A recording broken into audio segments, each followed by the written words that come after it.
but I'll be alright as long as I can find the groove. Yes, I will. Yeah. Somehow I know that I can make it. You seem like my style. Don't you worry, I'm gonna be around a while. Yes, I will. I'm just happy to see you talk to me back in style again. Live from historic Limerick Park in Los Angeles, California, I'm Tavis Smiley, and I'm so glad to see you and me. Back in stride again.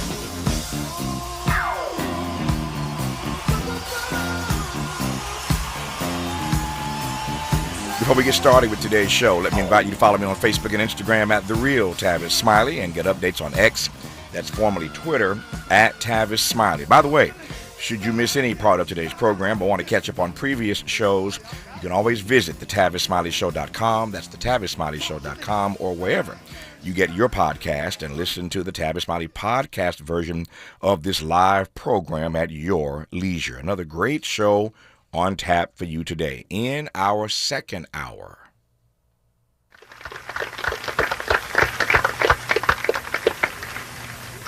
I believe there are programs like that, programs like education, others that should be turned back to the states and the local communities with the tax sources to fund them and let the people close the country.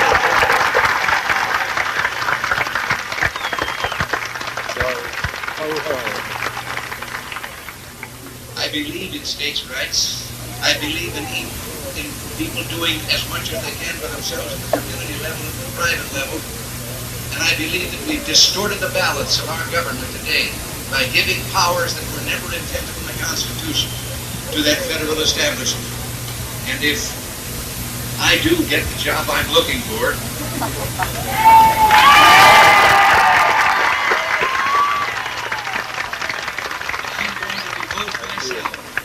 to try to reorder those priorities and to restore to the states and local communities those functions which properly belong there. I'm going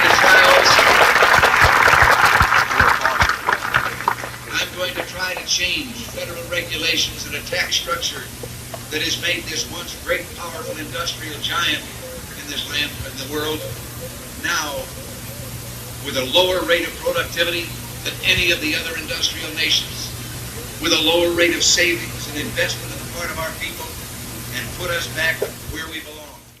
A conversation with longtime AJC reporter, that's Atlanta Journal-Constitution, of course, Ernie Suggs, about Ronald Reagan's controversial states' right stump speech appealing to white supremacists in Philadelphia, Mississippi, 45 years ago this week. Reagan delivered the speech mere miles away from the site where 3 civil rights workers were murdered and buried in shallow graves by members of the KKK back in 1964. We all know their names, don't we?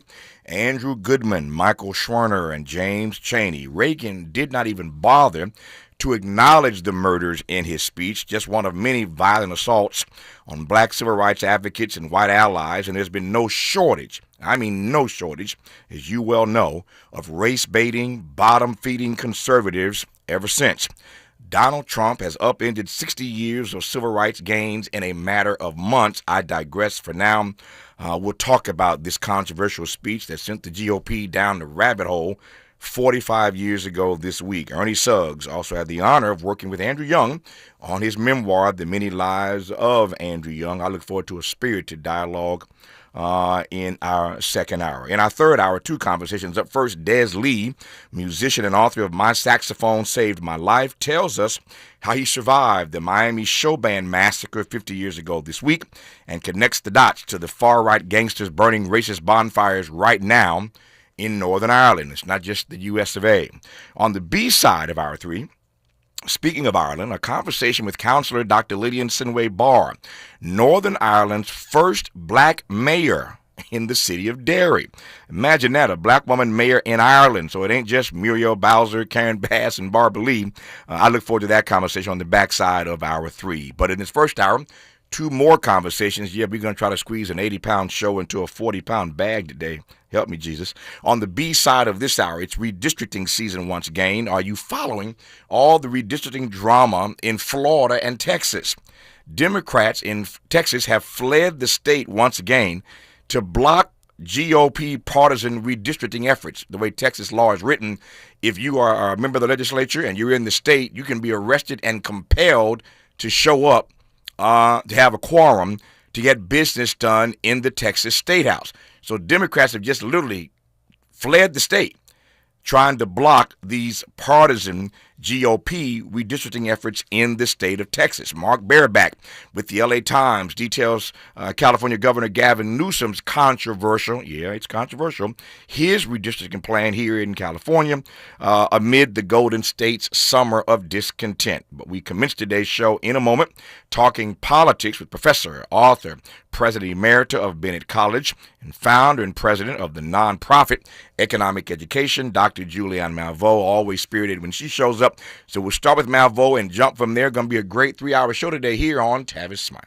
From California to the Carolinas, everybody's listening to Tavis. More when we come forward.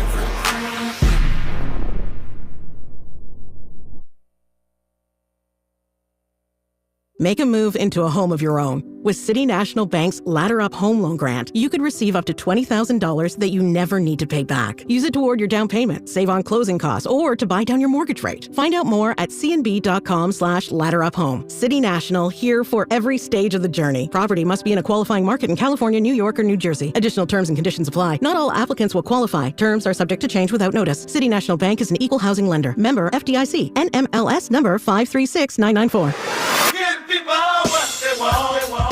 At KBLA Talk 1580, we aim to foster enlightening, sustainable, restorative dialogue, and we welcome unapologetically progressive viewpoints that empower fellow citizens. We are now accepting submissions for KBLA Talk 1580 guest editorials like this one. With the KBLA Talk 1580 guest editorial, I'm Martin Gordon, chair of the Pasadena Community Coalition. Recently, I listened to a Tavis Smiley show conversation with James Farr. James said something that caught me off guard. Black out the Dina is gone. My community is being murdered. I said murdered.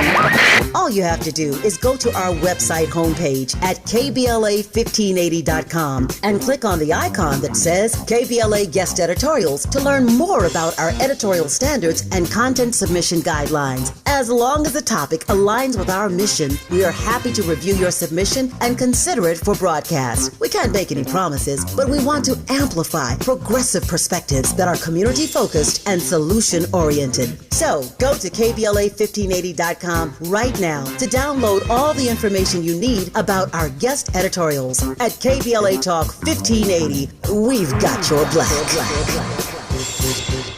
Are you having trouble hearing? Hearing loss can devastate the quality of your life. Now, there's an affordable fix for you or your loved one. Rated the best hearing aids of 2025 by Forbes Health, Audion Hearing has the highest quality hearing aids at the lowest prices, starting at just $98 a pair. I actually like them better than my old $5,000 hearing aids. I could not believe how my hearing and life changed. Join over 1 million happy customers by going to audionhearing.com. That's AUDIEN hearing.com. Sometimes an identity threat is a ring of professional hackers. And sometimes it's an overworked accountant who forgot to encrypt their connection while sending bank details. I need a coffee.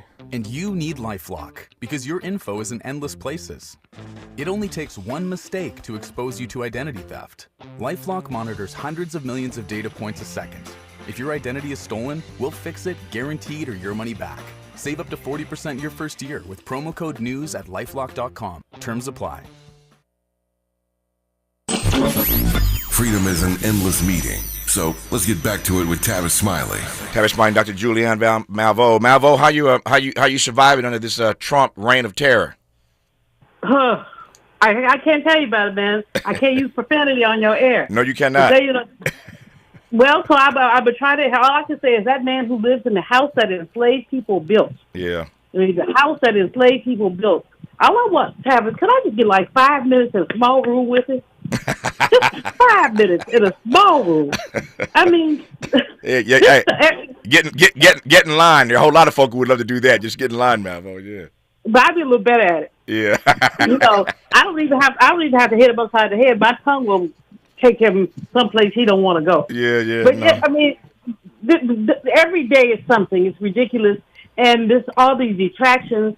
He's not doing what he said he was going to do. He said he was going to stop inflation. Liar. Yeah. He said he was, he's only terrorizing our brothers and sisters.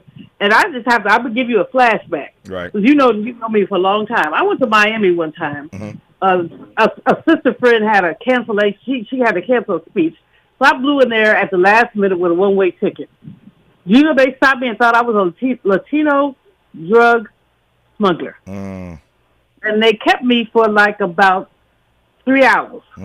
I finally called the NAACP down there because I was subbing for this. And they said, oh, no, you got to let Malveaux go.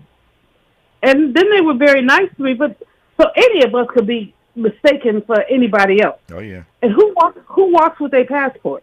Well, now I have pictures of the passport on my phone. Yeah. I have them in my wallet. I'm like, no, I'm not fooling with you people. Yeah. But it can happen to anybody, and it has. And so, though it is a reign of terror, and I was so outraged, Tavis. I can't even tell you when I heard about what they did at MacArthur Park. I saw the pictures. It was like, where did they think they were going? Yeah.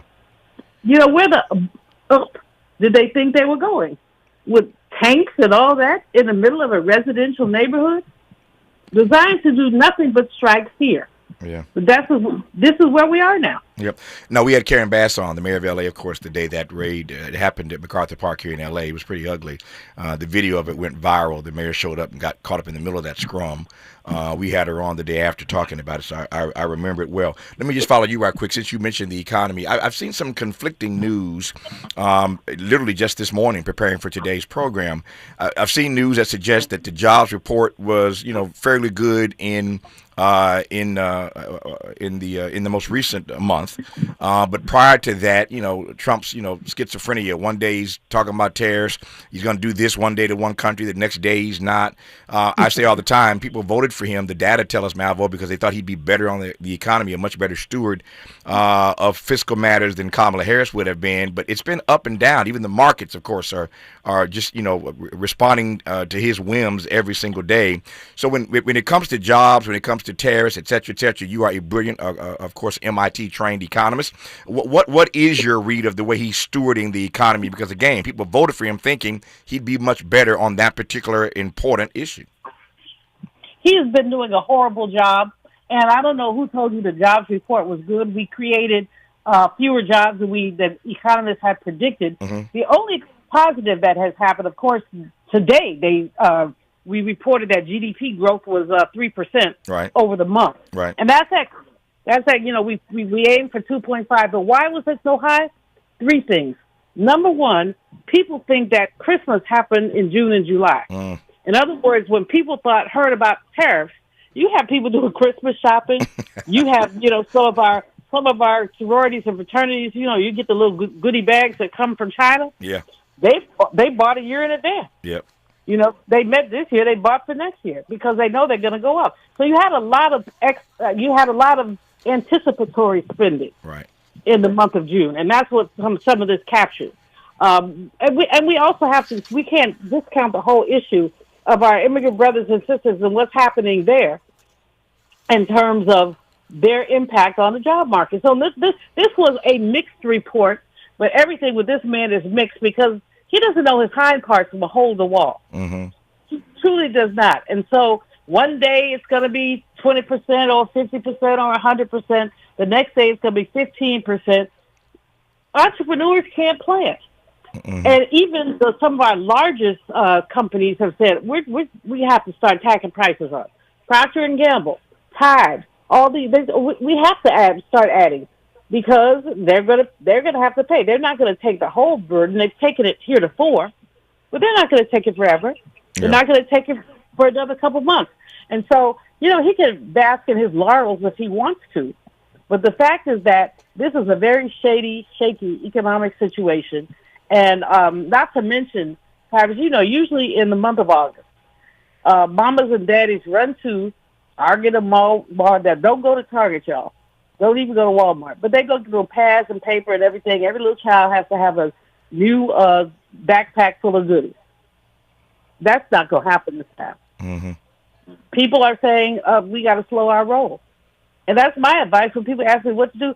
Slow your roll. Yeah. Slow your roll, because we don't know what's going to happen. First of all, Tavis, with all due respect to the office of the president, these people are talking about Biden. They want to have all these inquiries about Biden's mental health. Can somebody ask about the incontinent diaper-wearing president and the ways that he keeps going off script and he just says anything? Biden makes Biden look like a Rhodes Scholar with the stuff that comes out of his mouth. Let me connect two things, or let you connect two things. I mentioned jobs report, and you're right. I was referring to GDP, so I'm glad you pivoted and corrected me on that. It's the GDP that was up today. I saw those numbers again preparing for today's conversation. But we are told by forecasters who have surveyed certain people in the field that they expect that this Friday, August the 1st, the Labor Department will do exactly as Dr. Malveaux just suggested and report that the U.S. gained 109,000 jobs in July, down from 147 in June. And that gives us a monthly average right now of 130,000 jobs per month. So I don't have to get too deep in the numbers. It's hard for people to process all these numbers. The point is that we expect, and I always love how these stories leak out. Today's only Wednesday, but we're being told already in advance of Friday what the numbers are going to be. So again, we expect that the numbers are going to be down from 147 in June, 147,000 jobs created in June, to 109,000 jobs in July. You wouldn't. I only raise that to get back to your earlier point. You will never convince me that Trump's immigration crackdown is not taking a growing toll on this weakening labor market, Malveaux. That's how I read it, but I'm not the economist in this conversation. But you're absolutely right. First of all, many of our brothers and sisters who are legal, let me repeat that, who are legal, are still intimidated because my Miami story applies to a lot of people. Yep. Quite frankly, with the criteria they have, they need to pick up Melania. She speaks with an accent. Because they're picking up people because they have accents. They're picking up people because they look Latino. What does it mean to look Latino? And so, it's not just you're going after immigrant people by themselves. They are connected to industries. They're workers. They're producers. They are entrepreneurs. And a lot of these people are scared to come outside. Yeah. And so this will have an impact on the economy. And, of course, some of his closest allies have told him this. But because he can't hear or doesn't listen, or the dementia has caught up with him, I don't know which it is. But I know many Republicans who are just as horrified about this as we are. But none of them have the cajones to stand up to this president. This is the problem.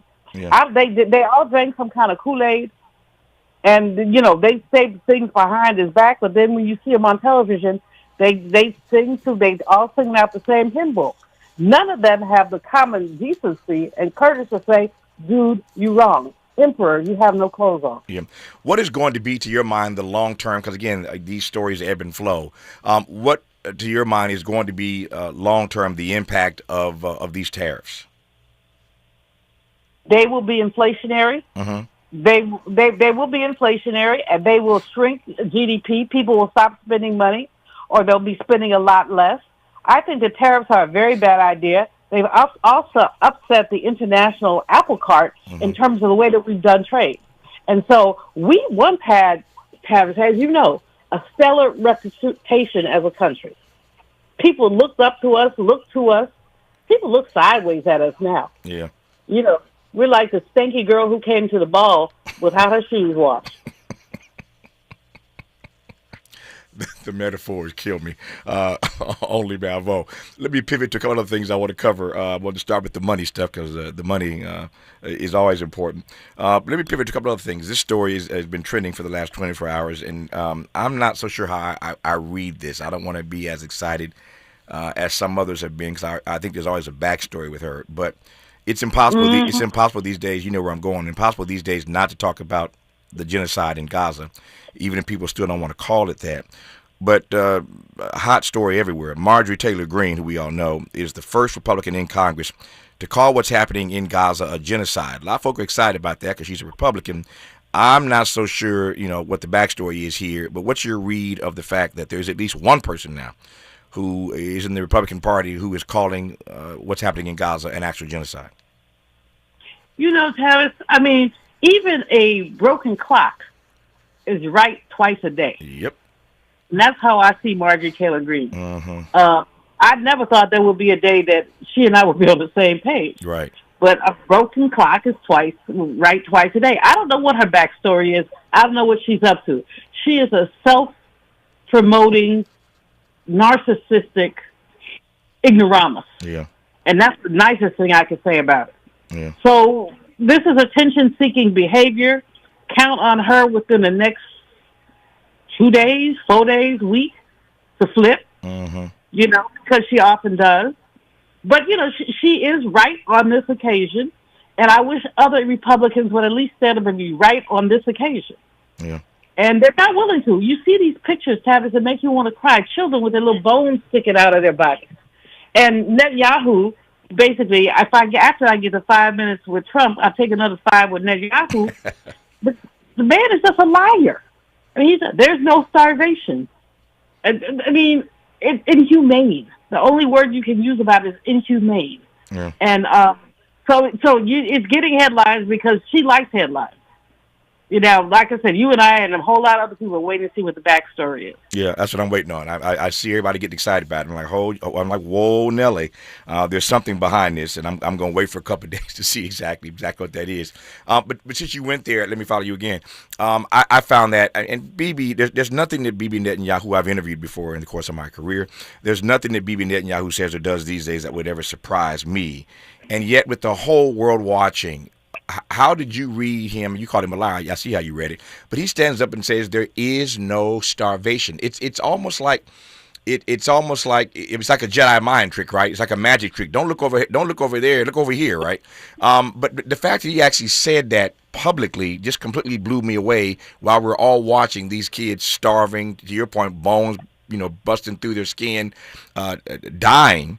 And Bibi says there's no starvation. I don't know what was behind that statement, Julianne.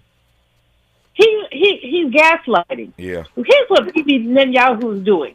He's desperate to keep his position because when he loses his position, his lying malfeasance behind is going to jail. Mm-hmm. And so, in order to stay out of jail, he's lying. I don't know how many Jewish friends I have who have flipped on him. Yeah. 2 years ago, they were do or die Netanyahu. Now they're like, oh, no. Anybody who has a shred of humanity understands that this man is a political manipulator. He just wants to keep his job. Yeah. That's essentially what's happening. And I've said many times on this program that it's tragic when you think of now. Well, the numbers came out yesterday, over 60,000. So they're now over 60,000. Think about this. Over 60,000 people dead in this small territory called Palestine. And 30% of them are children, Tavis. Exactly. 30% of them are children. We black folks love to go out to little banquets and sing, I believe the children are the future. Mm-hmm. What future for those children? Yeah, 60,000 dead, 30% children. And this issue continues unabated, and Bibi Netanyahu says there's no starvation in Gaza. I digress on that. One final question. I'm getting ready for a full hour about Ronald Reagan and this controversial speech. It's more than controversial. 45 years ago this week, where, as you know, he went to Philadelphia, Mississippi. Now, here's the former governor of California going to Mississippi to announce his candidacy for president. You are the former governor of California. Why are you in Mississippi announcing your candidacy? And more specifically, why are you in Philadelphia, Mississippi, just miles away from where they murdered Goodman, Schwerner, and Cheney, kicking off your campaign with an ode to states' rights and white supremacists? And to my mind, it's been downhill ever since. There is a straight line that one could draw from Ronald Reagan to Donald Trump. I see a straight line. What do you see? Oh, what Ronald Reagan was a master at was a racial signaling. Yeah. He was a master at saying it without saying it. Remember the woman with the 13 kids? Oh, yeah. There was a sister with 13. We could never find a name to the sister with the 13 kids because there was none. Yeah. But white America wants to believe that there was some welfare queen with 13 children collecting all this public assistance. Lies, lies, lies. He began that, and he continued it. He began it, he continued it, and the Republican Party picked it up. I have a book in this house somewhere. I was looking for it. I can't find it. There's too many books in this house. But it was called Nixon's Piano. It talks about how Nixon picked up the baton and basically used Agnew to, remember Agnew? Used him to basically put out all these racial canards. And that has been the Republican Party. As soon and white people, I blame a lot of white progressives who couldn't quite get with black liberation. Whatever, and so they went along with it. Oh yeah, all this morality. I remember a member of Congress going into the floor of Congress and said that African American women were people. I forget the exact quote. It's like you would leave your cat with.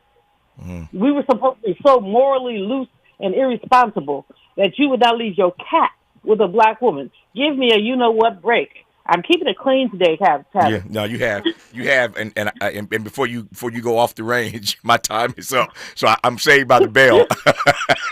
I am saved by the bell. That ain't right, brother. No, that ain't right. Saved by the bell. Thank God for Jesus. Anyway, it is always a delight to talk to you. Nobody knows money better than Malveaux does. Again, MIT-trained economist. I always celebrate that. If you know her backstory, she dropped out of high school and still ended up with an economics degree from MIT, no less. Went on to be a president of Bennett College for Women. She's done quite well, and I'm always honored to be in dialogue with her. Malveaux, love you. Talk to you soon. Okay, take good care. Thank you. All right, take care. More of Tavis Smiley when we come forward. This is getting good. Yeah, man. Tavis Smiley continues when we come forward.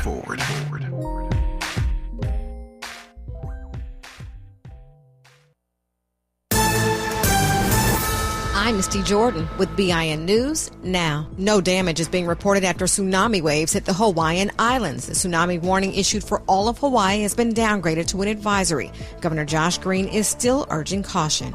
People have been very thoughtful and very safe, and that's something we appreciate. We're really hoping that we are out of harm's way. A massive earthquake off the coast of Russia triggered tsunami warnings Tuesday night in Hawaii, Alaska, and along the coast. The funeral for the off-duty police officer killed in the Manhattan shootings is scheduled for tomorrow in the Bronx. Public viewings for the NYPD officer will take place at Parkchester Mosque from 10 a.m. to noon. The father of two also leaves behind his wife, who is due with their third child next month. And Corey Murray has been named the Executive Vice President of Editorial Content at Ebony Magazine. Get BIN News now on demand 24/7 on the iHeartRadio app. Compassion sponsorship means food, healthcare, education, and more for a child in poverty. And there are thousands of kids who've been waiting over a year. End their wait. Sponsor a child with compassion today. Text the word radio to 83393. This is the KBLA Sports Minute with Ray Richardson. The shooting Monday in a New York City building that houses the NFL's national headquarters has a very local connection. Shane Tamura, the identified man who shot and killed 4 people, was a running back for 2 Southern California high school football teams. Tamura played 3 years at Golden Valley High School in Santa Clarita. He transferred to Granada Hills Charter School in the San Fernando Valley for his senior year. The 27-year-old Tamura fatally shot himself after his shooting rampage. A letter found in Tamura's pocket indicated he may have been looking for NFL personnel in the Manhattan office building. In his letter, Tamura blamed the NFL for his CTE symptoms, a brain disease linked to head trauma. In the letter, Tamura requested to have his brain examined after the autopsy. Monday's tragedy could have been a lot worse. Tamura took the wrong elevator while trying to find the NFL's offices.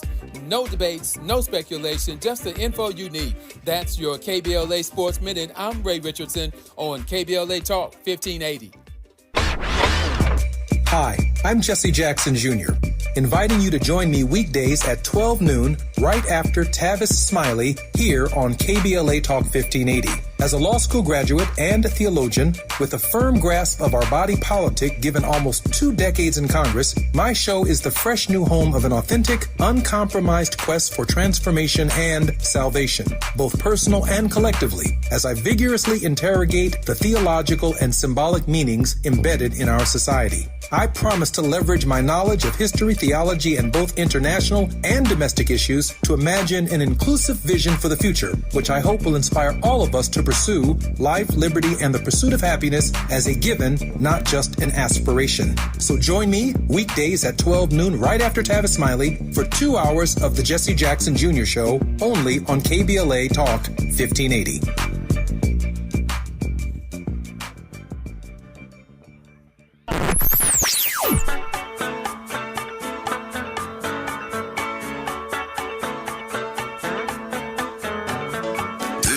KBLA Talk 1580. Talk radio that's music to your ears. We're unapologetically progressive. KBLA Talk 1580.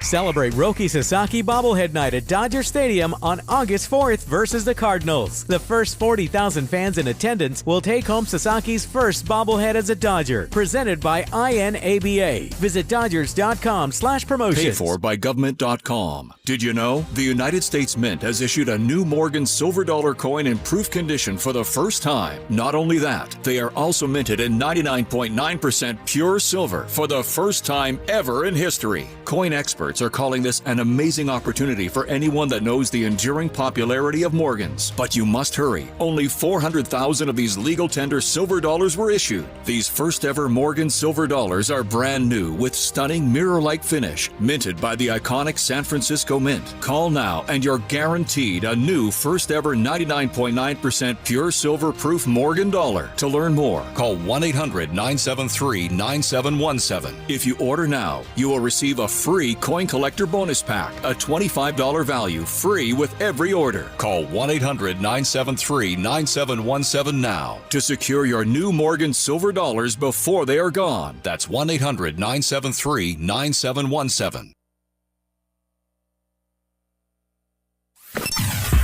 Sometimes he fails at fitting in, but we're okay with that. You're inside the Tavis Smiley Show. You are indeed. A conversation now about this redistricting season that we find ourselves in once again. We do this every decade, of course. I asked earlier at the top of the show whether or not you're following all this redistricting drama in Florida and Texas. We had a conversation on this program the other day about the drama in Florida, and it was ugly, but you may recall that dialogue with one of our guests. But in Texas, these Democrats have fled the state to block GOP partisan redistricting efforts.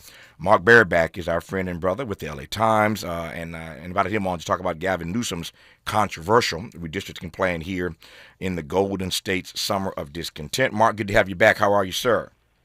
I'm good. Thanks for having me back. It's my pleasure. Let me just start with this question. No naivete here whatsoever, but why is it, to your mind, you've been covering these issues for years, why is it that we have not figured out a better way? I don't believe that public policy is ever perfect. There is no such thing as a perfect piece of public policy.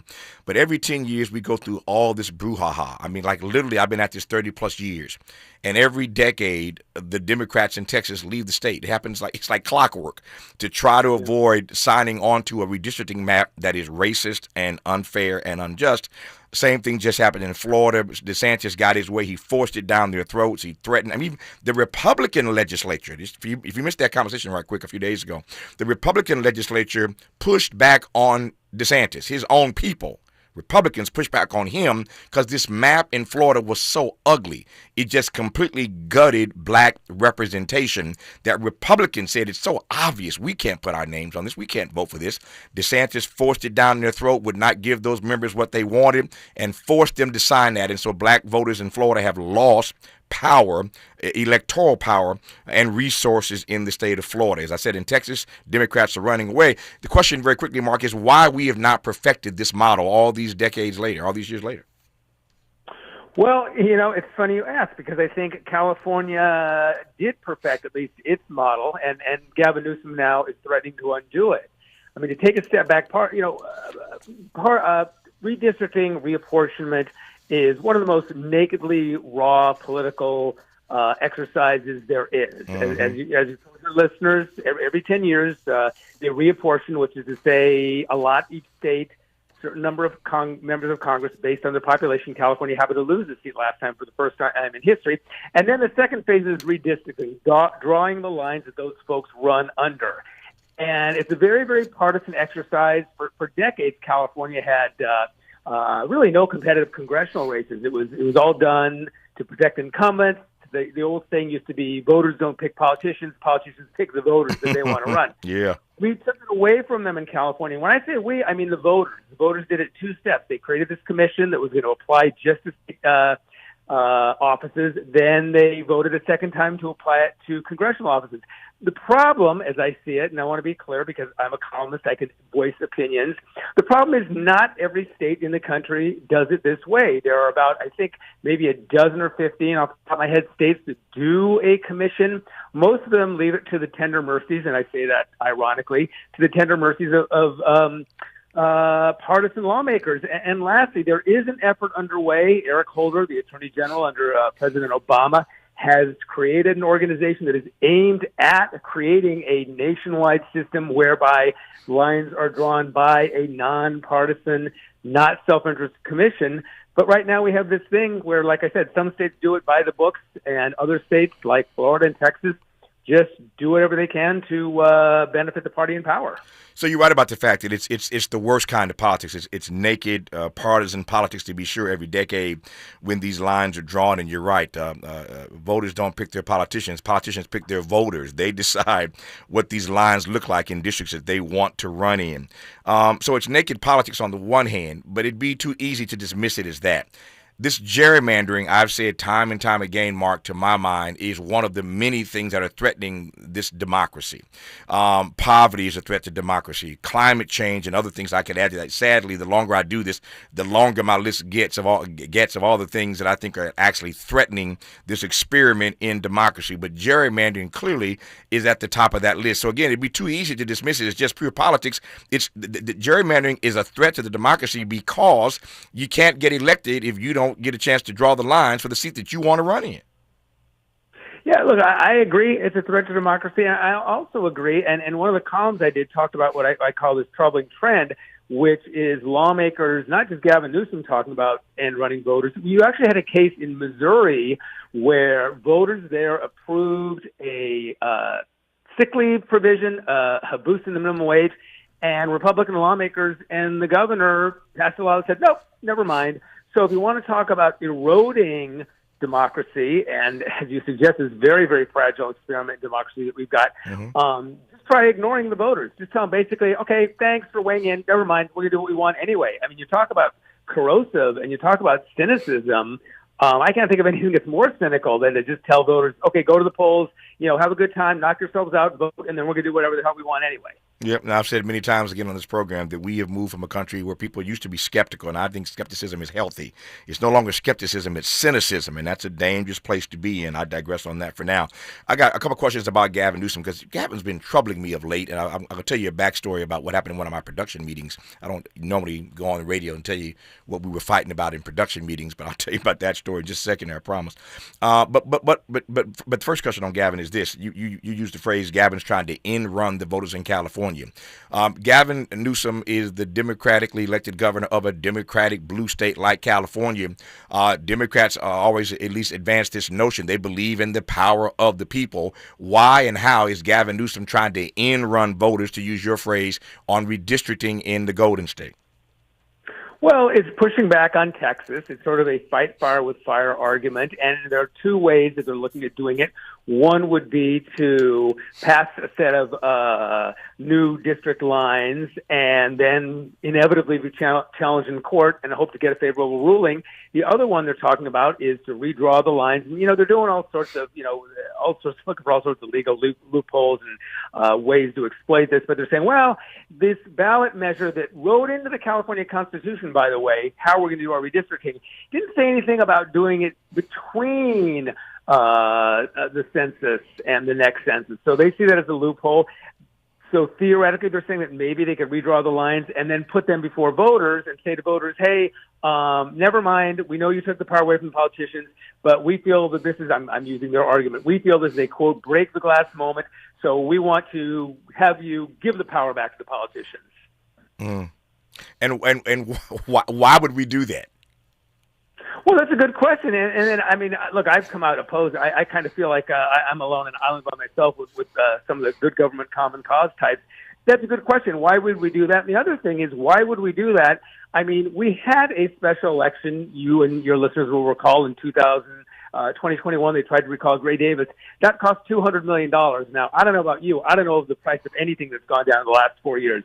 So let's figure it's going to cost at a minimum $200 million to run a special election to say to people, let's spend some of your tax money. Let's spend a couple $100 million or more of your tax dollars so you can give the power back to the politicians that you took away. To me, that's a pretty tough sell. And why should I believe furthermore that in a blue state, even under a commission structure, Democrats still aren't going to fare best anyway? It is a blue state. Well, right. Their argument is that they can draw some lines. I mean, right now, the congressional district is there's I think 9 Republicans, 43 Democrats. They think they could squeeze 3 or 4 more seats out of it. Let me make an argument for Republicans. I mean, look, Donald Trump, who, you can read what I think about him, if you care to in my column, not a fan. I'll put it mildly. Yeah. But look, I think that we need a vigorous 2-party system, and there are people in California who did vote for Trump.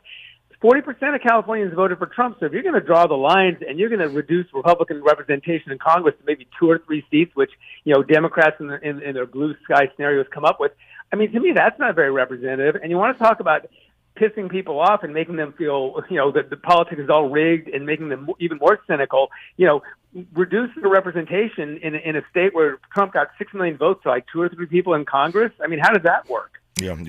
So when we come forward, I got another question, as I said, about Gavin Newsom, and I'm going to just be transparent here. I voted for Gavin Newsom for governor. I say that publicly. Given the options, I thought he was the best choice at the time, number one. But there came a point where Gavin Newsom was working my nerves. And then it got to a point where he was working my last nerve. And now Gavin is on my reserve nerve. I will tell you why when we come forward on Tavis, Smiley. Generous listening. Charitable listening. It's why everybody wants to talk to Tavis. The conversation continues when we come forward.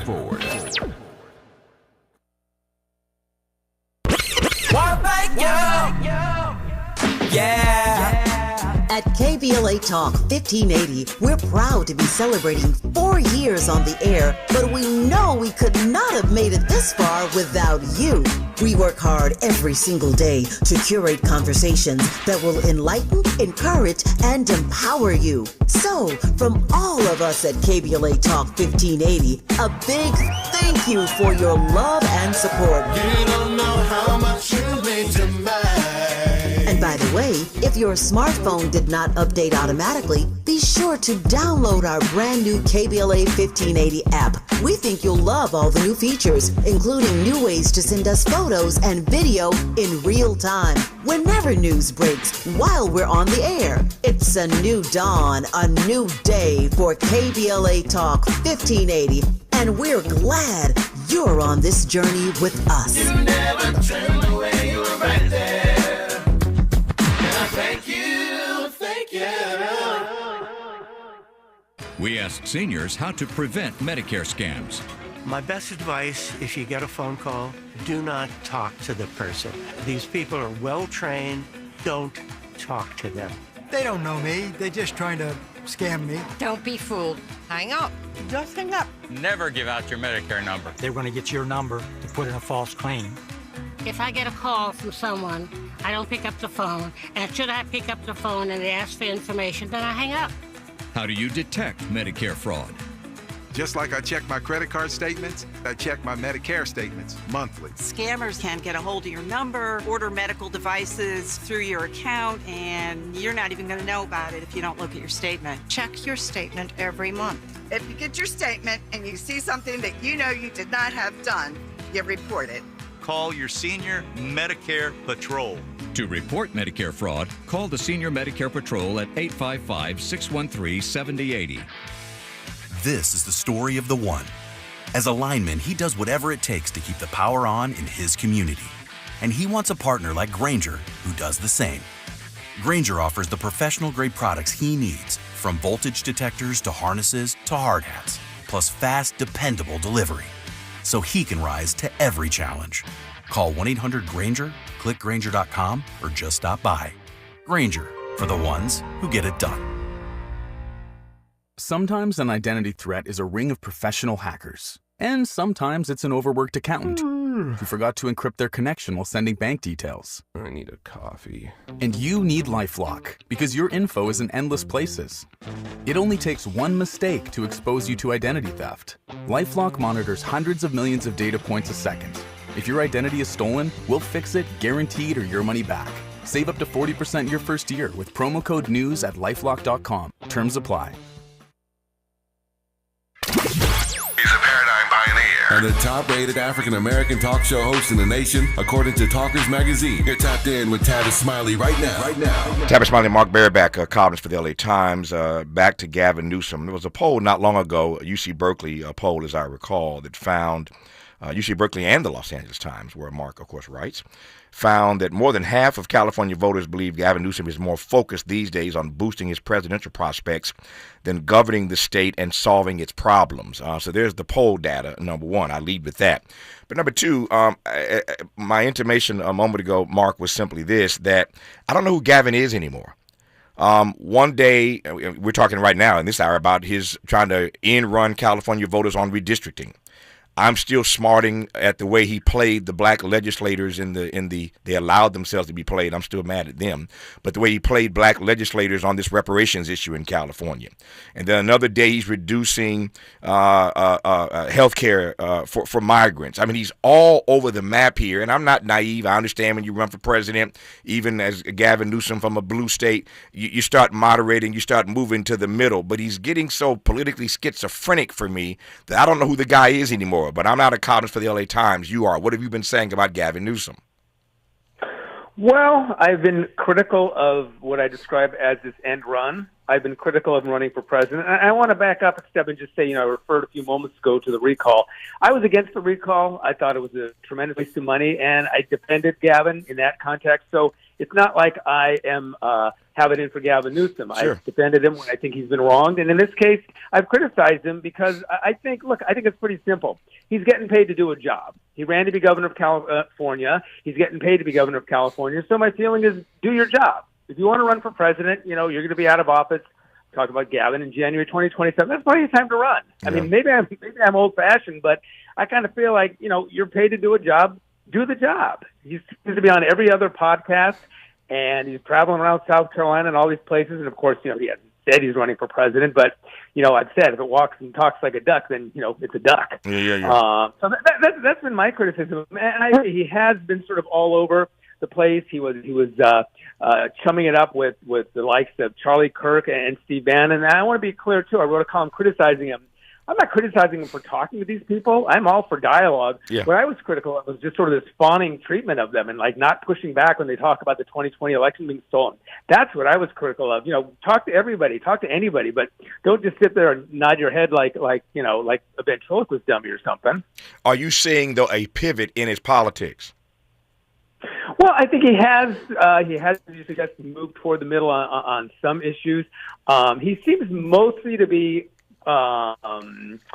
predicating his candidacy on pushing back against Trump, which, look, it's easy to do. Sure. And he gives you plenty to push back against. But I think Democrats, if there's any lesson from 2024, it's that you can't just say we're not Trump. I mean, you can talk about, and I'm not saying that things like democracy and protecting democracy aren't important, but we just had an election where people were like, okay, fine, save democracy, but I'm worried about the price of eggs. I'm worried about the price of gasoline. So, being sort of a one-note, I'm not Donald Trump or Donald Trump is awful, I don't think is going to do it. I don't think it's going to do it for Gavin Newsom or Wes Moore or Josh Shapiro or, pick any one of 20 names out of a hat. I don't think Democrats are going to win by saying, I'm not J.D. Vance, I'm not Donald Trump. So clearly Donald Trump has California in his crosshairs, and there's a reason for that. We can unpack that perhaps a bit when we come forward in our remaining moments with Mark Barabak.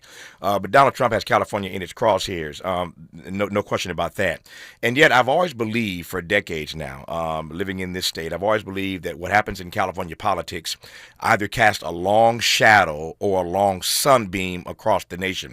For most of my time as a broadcaster on the national scene, based, of course, in Los Angeles, I believe that California politics have cast a long sunbeam across the nation. I'm not so sure that we're not casting a shadow these days. We'll talk about that with Mark Barabak when we come forward on Tavis Smiley. Why does Tavis say when we come forward? Because he's not going back. And you don't have to go back either. Forward ever, backward never. More of Tavis Smiley when we come forward.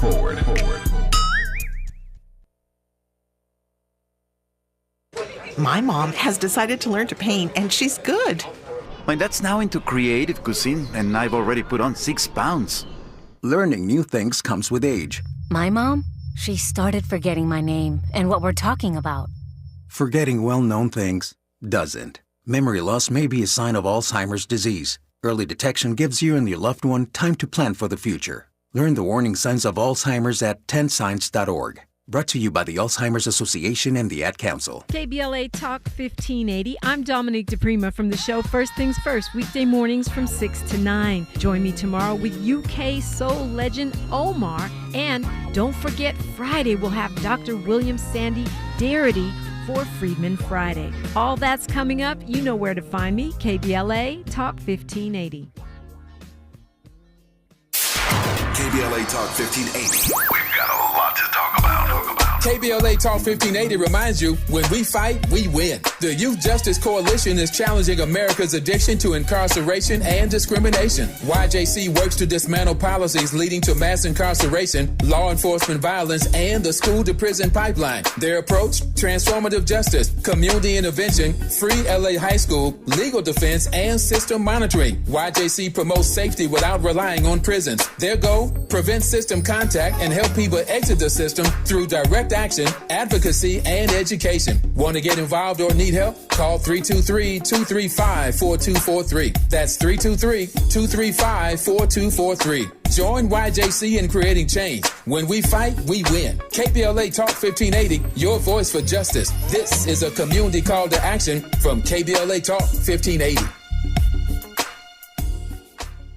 If you're like me, 60 and retired, making ends meet, especially here at the supermarket and drugstore, is tough. I'm so blessed to have found benefitscheckup.org. It's a free and confidential website from the National Council on Aging that connected me to $1,200 a year in programs that help pay for food, medicine, utilities, and more. Maybe it can help you. benefitscheckup.org. You know where you want to go in life, and City National Bank can help. City National knows the dedication it takes to build your vision for the future into a reality, and our team is here for you. We have a wide range of options to help, from personal savings accounts to interest-bearing money market savings accounts and more, all designed to help you get where you want to go. City National, here for every stage of the journey. Learn more at cnb.com. City National Bank is a subsidiary of Royal Bank of Canada, member FDIC. Freedom is an endless meeting. So let's get back to it with Tavis Smiley. I've lived in California more than any place else for most of my life, and California is my home. I love California, and yet, as I said a moment ago, there was a time that I thought that what happened in California politics cast a long sunbeam across the nation as opposed to a long shadow. There was a time when I thought that California politically was a beacon of light and hope, if I can put it that way, for other states across the country. I'm not so sure I'm feeling that these days, Mark Barabak. Talk me off the ledge, if you can. Well, I'm right there. I'm right there. I'm right there alongside you, not on the ledge, but right alongside you in my love for California. There's I think like 14 people who were actually born here. I'm a California native, very proud of it, love my home state. Look, California has always been a place of great promise. It's also been a place of tremendous problems. I mean, our poverty, homelessness, high gas prices, high home prices. I go through all that whole litany. But still, I don't know of any other place that is as physically beautiful and still as welcoming. I mean, we're being challenged. I don't think the challenge is coming from within. I think it's coming from without. But I think California is still a place that welcomes diversity of thought, diversity of backgrounds. You can't match the physicality of the place. I think a large part of the bad-mouthing of California is owed to places like Fox News, which kind of makes, I don't know what, an ongoing project of running down California and California politicians. As you said, Donald Trump, I mean, he's got the biggest megaphone in the country, and he's always bashing California. But, you know, that can't take away from what has made California, what still makes California an incredible place of hope, of opportunity, of natural beauty. I mean, like I said, I sound like I work for the Chamber of Commerce of California. I don't, but I love this state, and I will defend it against anybody. I don't think there's any better state, problems notwithstanding, and I'm not a Pollyanna. My eyes are open. But I don't know any other place that is like California. We're unique, and there's a reason why it's expensive to live here. It's supply and demand, right? If people didn't want to live in California, then you'd be able to pick up a place for really, really cheap. It's expensive, and it's too expensive, but it's demand. People want to live in California because it's a wonderful place. Still. You mentioned that we did, in fact, for the first time, lose a congressional seat not that many years ago because people were actually leaving California. I bring this conversation full circle in the 45 seconds I have left. How do you expect this end run that Gavin Newsom is trying to make around California voters on redistricting to all play out? Well, we'll see if he's able to get it on the ballot. I mean, it's a pretty short time frame if we're going to vote on this in time for new districts in time for an election next year. We don't know if he's going to go the court route. I think he'd probably lose in court, but I'm not a legal expert. And just to put an exclamation point on it, demographic shifts are saying California could lose 2, 3, maybe even 4 more seats after the next census. Again, because we're not growing as fast. We're back to growing, but not as fast as other states. Yeah, make sense of what Mark just said. California is a great place to live, and people are leaving in droves. So much so that we may lose 3 or 4 congressional seats. I digressed on that for now. Mark, good to have you back on. We'll talk soon, my friend. All the best to you. All right, it's a pleasure. Take care. Speaking of California and California governors, Ronald Reagan was once a governor of California, decided he wanted to run for president, and went to Mississippi, where they killed Goodman, Schwerner, and Cheney to make his announcement. What was that all about? Don't miss the next hour of Tavis Smiley.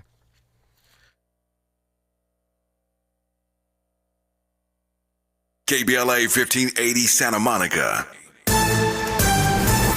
I'm Misty Jordan with BIN News Now. No damage is being reported after tsunami waves hit the Hawaiian Islands. The tsunami warning issued for all of Hawaii has been downgraded to an advisory. Governor Josh Green is still urging caution. People have been very thoughtful and very safe, and that's something we appreciate. We're really hoping that we are out of harm's way. A massive earthquake off the coast of Russia triggered tsunami warnings Tuesday night in Hawaii, Alaska, and along the coast. The funeral for the off-duty police officer killed in the Manhattan shootings is scheduled for tomorrow in the Bronx. Public viewings for the NYPD officer will take place at Parkchester Mosque from 10 a.m. to noon. The father of 2 also leaves behind his wife, who is due with their 3rd child next month. And Corey Murray has been named the Executive Vice President of Editorial Content at Ebony Magazine. Get BIN News now on demand 24/7 on the iHeartRadio app. Compassion sponsorship means food, healthcare, education, and more for a child in poverty. And there are thousands of kids who've been waiting over a year. End their wait. Sponsor a child with compassion today. Text the word radio to 83393. Is this the tiger? This is the KBLA Sports Minute with Ray Richardson. The shooting Monday in a New York City building that houses the NFL's national headquarters has a very local connection. Shane Tamura, the identified man who shot and killed 4 people, was a running back for 2 Southern California high school football teams. Tamura played 3 years at Golden Valley High School in Santa Clarita. He transferred to Granada Hills Charter School in the San Fernando Valley for his senior year. The 27-year-old Tamura fatally shot himself after his shooting rampage. A letter found in Tamura's pocket indicated he may have been looking for NFL personnel in the Manhattan office building. In his letter, Tamura blamed the NFL for his CTE symptoms symptoms, a brain disease linked to head trauma. In the letter, Tamura requested to have his brain examined after the autopsy. Monday's tragedy could have been a lot worse. Tamura took the wrong elevator while trying to find the NFL's offices. No debates, no speculation, just the info you need. That's your KBLA Sports Minute. I'm Ray Richardson on KBLA Talk 1580.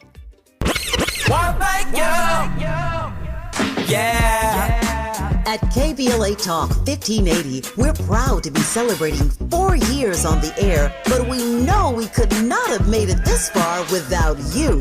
We work hard every single day to curate conversations that will enlighten, encourage, and empower you. So, from all of us at KBLA Talk 1580, a big thank you for your love and support. You don't know how much you mean to me. And by the way, if your smartphone did not update automatically, be sure to download our brand new KBLA 1580 app. We think you'll love all the new features, including new ways to send us photos and video in real time, whenever news breaks, while we're on the air. It's a new dawn, a new day for KBLA Talk 1580, and we're glad you're on.